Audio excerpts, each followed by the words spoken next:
प्यारे दर्शकों नमस्कार। तारीख है आज 2 अगस्त 2025, दिन शनिवार, हिंदी तिथि श्रावण माह शुक्ल पक्ष अष्टमी।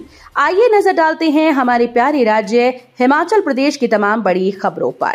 वीडियो शुरू करने से पहले कमेंट बॉक्स में जय हिंद लिखकर हमें सपोर्ट करें। तो चलिए शुरू करते हैं। सीयू के देरा परिसर की पेयजल आपूर्ति के लिए 19 करोड़ मंजूर, सीएम ने राशि जारी करने के दिए निर्देश। हिमाचल प्रदेश सरकार ने सेंट्रल यूनिवर्सिटी देहरा के परिसर की पेयजल आपूर्ति के लिए 19 करोड़ रुपए की राशि मंजूर की। मुख्यमंत्री सुखविंदर सिंह सुक्खू ने वित्त विभाग को ये राशि जल शक्ति विभाग को जारी करने के निर्देश दिए। देहरा से कांग्रेस विधायक कमलेश ठाकुर और सेंट्रल यूनिवर्सिटी प्रशासन ने मुख्यमंत्री से पेयजल आपूर्ति के लिए राशि स्वीकृत करने का आग्रह किया। यूनिवर्सिटी का देहरा परिसर लगभग बनकर तैयार हो चुका है। यहां पेयजल आपूर्ति के लिए अलग से नई योजना बननी है। जल शक्ति विभाग ब्यास नदी पर उठाऊ पेयजल योजना का निर्माण करेगा। टेंडर प्रक्रिया पूरी होने के बाद 9 महीने के भीतर पेयजल योजना का निर्माण कार्य पूरा करने का लक्ष्य है। जुलाई में वर्ष 1901 के बाद 73वीं सबसे ज्यादा बारिश दर्ज। जानिए एक सप्ताह तक कैसा रहेगा मौसम। हिमाचल प्रदेश में वर्ष 1901 के बाद से इस बार जुलाई में 73वीं सबसे ज्यादा 250.3 मिलीमीटर बारिश दर्ज हुई। जुलाई में सबसे ज्यादा बारिश साल 1949 में 548.6 मिलीमीटर हुई थी। राज्य में इस बार जुलाई में सामान्य से 2% कम बारिश हुई। जुलाई में 255.9 मिलीमीटर बारिश को सामान्य माना गया था, लेकिन वास्तव में 250.3 मिलीमीटर बारिश हुई। मंडी जिले में सबसे अधिक 574.7 मिलीमीटर और लाहौल स्पीति में सबसे कम 32.2 मिलीमीटर बारिश दर्ज हुई। बिलासपुर में सामान्य से 10, हमीरपुर 12, कुल्लू 25, मंडी 49, शिमला 70, सिरमौर 4 व ऊना में 12% अधिक बारिश हुई। लाहौल स्पीति के जिस्पा में बादल फटा, मनाली लेह मार्ग पर आया मलबे और पानी का सैलाब, यातायात बंद। लाहौल स्पीति जिले के जिस्पा क्षेत्र में शुक्रवार को बादल फटने की घटना सामने आई, जिससे क्षेत्र में अफरा तफरी मच गई। बादल फटने के बाद मनाली लेह राष्ट्रीय राजमार्ग पर मलबे और पानी का सैलाब बहने लगा। सड़क पर बड़ी मात्रा में पत्थर और कीचड़ जमा हो गया, जिससे यातायात पूरी तरह से ठप हुआ।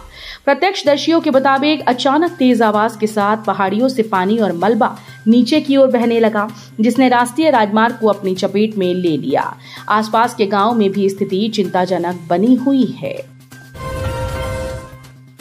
कंगना रनौत को हाईकोर्ट से झटका, मानहानि केस में नहीं मिली राहत। बुजुर्ग किसान महिला से पंगा पड़ा महंगा।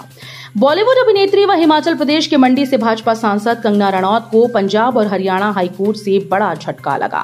कंगना रनौत की तरफ से दायर उस याचिका को हाईकोर्ट ने खारिज कर दिया है, जिसमें उन्होंने बठिंडा की अदालत में उनके खिलाफ चल रही आपराधिक मानहानि की शिकायत को रद्द करने की मांग की थी। न्यायमूर्ति त्रिभुवन दहिया की एकल पीठ ने यह स्पष्ट किया कि प्रथम दृष्टया उनके खिलाफ धारा 499 और 500 आईपीसी के तहत अभियोग बनता है और मजिस्ट्रेट द्वारा जारी समन आदेश विधि सम्मत है। ये विवाद एक ट्वीट को लेकर है, जिसे कंगना ने किसान आंदोलन के दौरान पोस्ट किया था। उन्होंने एक ट्वीट को रिट्वीट करते हुए लिखा था कि हा, ये वही दादी हैं जो टाइम मैगजीन में सबसे प्रभावशाली भारतीय के तौर पर आई थीं और ये 100 रुपए में उपलब्ध हैं। इस रीट्वीट में बठिंडा निवासी महेंद्र कौर की तस्वीर लगी थी, जिन्होंने अदालत में ये शिकायत दर्ज करवाई थी कि उन्हें गलत तरीके से दिल्ली के शाहीन बाग प्रदर्शनकारी महिला से जोड़कर उनकी छवि को धूमिल किया जा रहा है। गर्व का पल, हिमाचल के लाल वाइस एडमिरल संजय वात्स्यायन बने देश के उप नौसेना प्रमुख। हमीरपुर जिले के हीरानगर गांव से निकलकर भारतीय नौसेना की सर्वोच्च नेतृत्व पंक्ति तक पहुंचने वाले वाइस एडमिरल संजय वात्स्यायन ने आज भारतीय नौसेना के 47वें उप नौसेना प्रमुख का कार्यभार संभाल लिया। यह अवसर न केवल उनके परिवार और गांव के लिए बल्कि पूरे हिमाचल के लिए गर्व का क्षण है। कार्यभार ग्रहण करने के बाद वाइस एडमिरल संजय वात्स्यायन ने दिल्ली स्थित राष्ट्रीय युद्ध स्मारक पर जाकर देश की सेवा में सर्वोच्च बलिदान देने वाले शहीदों को श्रद्धा सुमन अर्पित किया। इसके बाद साउथ ब्लॉक लॉन में उन्हें गार्ड ऑफ ऑनर दिया गया। गगल एयरपोर्ट पर हो नाइट लैंडिंग की सुविधा, सरकार ने नागरिक उड्डयन मंत्रालय से उठाया मामला। हिमाचल प्रदेश में पर्यटन को बढ़ावा देने और हवाई कनेक्टिविटी को मजबूत करने के लिए प्रदेश सरकार ने कांगड़ा हवाई अड्डे पर रात में लैंडिंग की सुविधा शुरू करने का मसला केंद्रीय नागरिक उड्डयन मंत्रालय से उठाया है। यह कदम क्षेत्रीय संपर्क को बढ़ाने और पर्यटन को बढ़ावा देने की दिशा में एक महत्वपूर्ण पहल है। वर्तमान में यह हवाई अड्डा केवल दिन के समय संचालित होता है। इसमें भी मौसम ठीक न होने पर जहाज बिना लैंड किए वापस चले जाते हैं, जिससे यात्रियों के लिए उड़ानें सीमित हो जाती हैं। इन समस्याओं को दूर करने के लिए मुख्यमंत्री सुखविंदर सिंह सुक्खू ने केंद्रीय नागरिक उड्डयन मंत्री किंजरापु राममोहन नायडू को पत्र लिखकर विशेष VFR संचालन शुरू करने का आग्रह किया। कांगड़ा बिलासपुर में नीलाम होंगी खनिज खदानें, मीटिंग के दौरान कैबिनेट ने दी मंजूरी। मुख्यमंत्री सुखविंदर सिंह सुक्खू की अध्यक्षता में हुई बैठक में कैबिनेट ने जिला कांगड़ा में 10 लघु खनिज खदानों की नीलामी और जिला बिलासपुर में 11 खदानों की पुनः नीलामी को मंजूरी दी। इससे प्रदेश के राजस्व में 18.82 करोड़ रुपए के राजस्व के साथ प्रत्यक्ष और अप्रत्यक्ष रोजगार के अवसर पैदा होंगे और इससे अवैध खनन पर भी अंकुश लगाने में मदद मिलेगी। अगर अब नहीं चेते तो राज्य हवा में गायब हो जाएगा, हिमाचल की तबाही पर सुप्रीम कोर्ट की सख्त चेतावनी। सुप्रीम कोर्ट ने हिमाचल प्रदेश में बिगड़ते पर्यावरणीय संतुलन और अनियंत्रित विकास कार्यों को लेकर गंभीर चिंता जताई। शीर्ष अदालत ने स्पष्ट शब्दों में कहा कि अगर स्थिति में जल्द सुधार नहीं हुआ तो हिमाचल प्रदेश हवा में विलीन हो सकता है। कोर्ट का ये कड़ा रुख उस याचिका पर सुनवाई के दौरान सामने आया जिसमें राज्य सरकार के द्वारा कुछ क्षेत्रों को ग्रीन एरिया घोषित करने के फैसले को चुनौती दी गई थी। घाटे में चल रहे बिजली बोर्ड ने कमाया 315 करोड़ का लाभ, मुख्यमंत्री सुक्खू ने दी बधाई।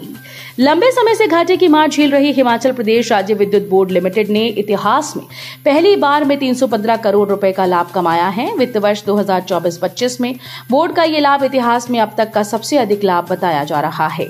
बोर्ड का घाटा 31 मार्च 2024 तक 3,742 करोड़ रुपए पहुंच गया था।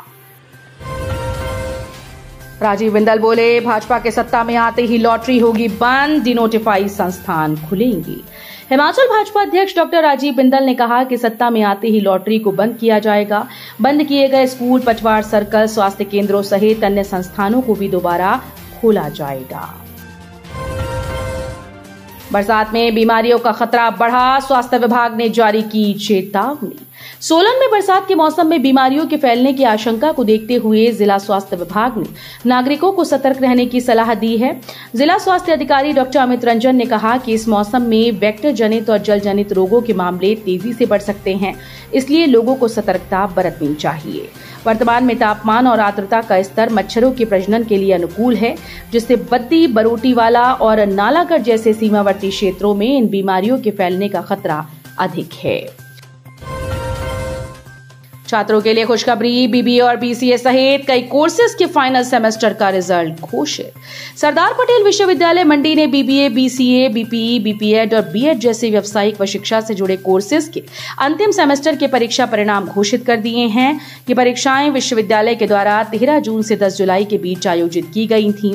अब सभी परिणाम विश्वविद्यालय की आधिकारिक वेबसाइट पर अपलोड कर दिए हैं, जिन्हें विद्यार्थी अपनी लॉगिन ID के माध्यम से देख सकते हैं।